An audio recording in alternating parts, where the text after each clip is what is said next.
Hello class 10. Today I'm going to start a new chapter with you and the name of the chapter is A Mad Tea Party. So this chapter you will get in your Radiant Reader book. This chapter is a part of the book Alice in Wonderland written by Lewis Carroll. So this is just a portion of that text.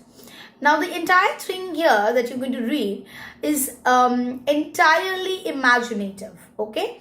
You will not get any proper resemblance with the practical environment or ambience.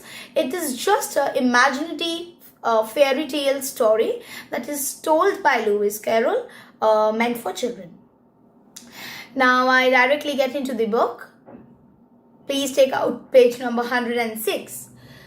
There was a table set out under a tree in front of the house, and the March Hare and the Hatter were having tea at it. So there was a table that was set out in front of the house under a tree, and we get the mention of two characters, that is March Hare and the Hatter. So they were having tea at the table. A dormouse was sitting in between them, fast asleep. The other two were using it as a cushion. So the dormouse, it was sitting in the middle, and the other two were using this as a cushion, resting their elbows on it, talking over its head. Very comfortable for the dormouse, thought Alice.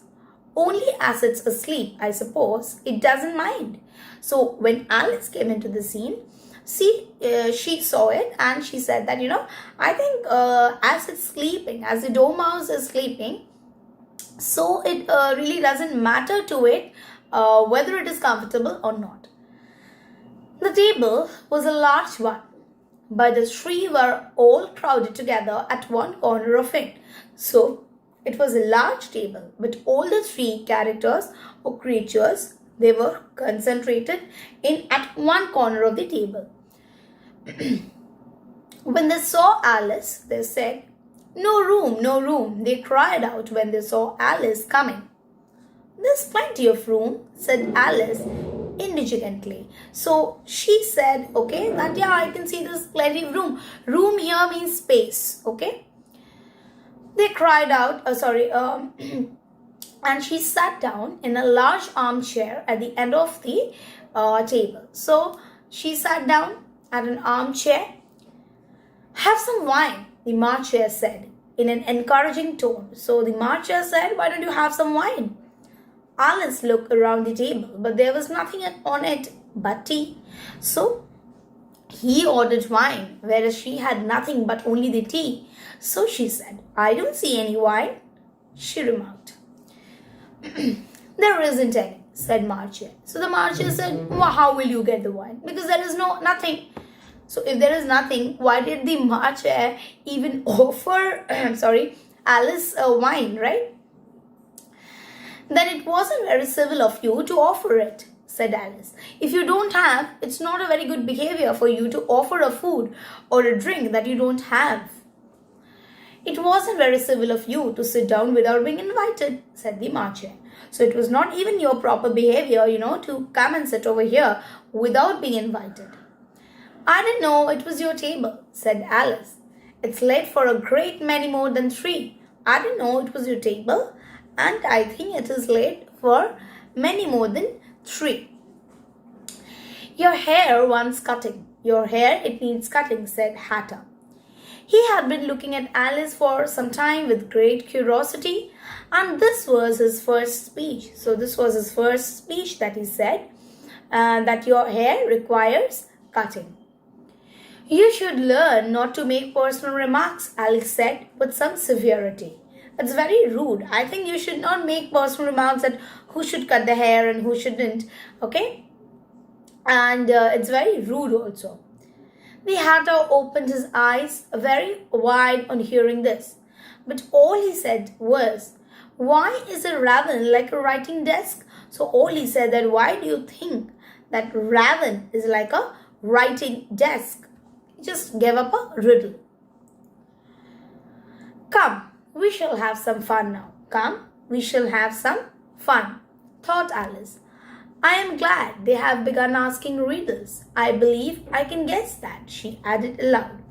So, Alice said, I think, we shall have some fun now.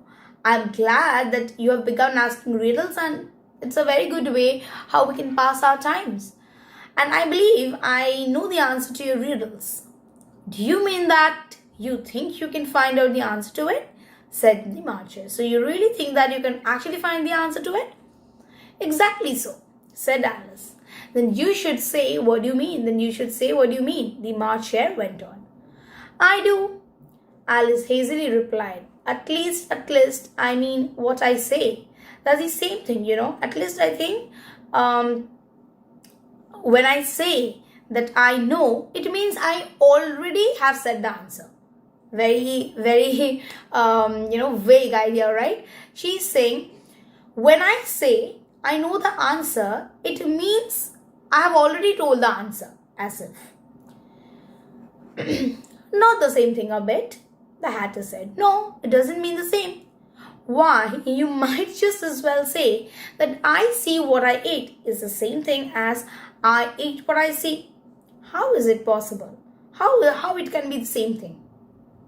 Why, you must say, just as well say that I see what I eat. I see what I eat. It can't be the same thing as I eat what I see.